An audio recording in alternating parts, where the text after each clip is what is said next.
Hello guys, it's How to Tech Simplified, and in this easy tutorial today I'm going to show you how to actually move Steam games to different hard drives. Now it's very easy, let's get straight into it. The first thing that you want to do is open up your Steam application. Now from there you log into Steam and you go to the top left corner where Steam appears. Now from there we go to the settings, and inside these settings we get a load of options to choose from.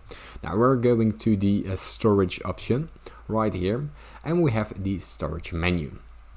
Now in the storage menu we first need to actually add a different hard drive. As you can see, this is my primary local drive, the C drive. Now I'm going to add my D drive, and as you can see, add a new Steam library folder.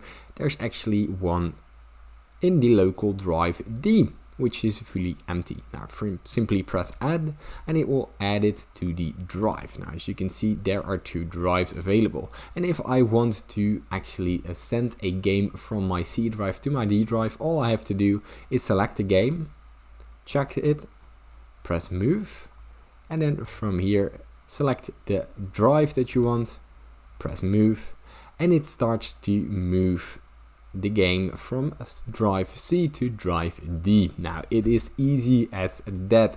If you still get any questions, leave them in the comments down below and I'll try my very best to help you. If this tutorial has helped you, please leave a like and subscribe, it helps me out a lot.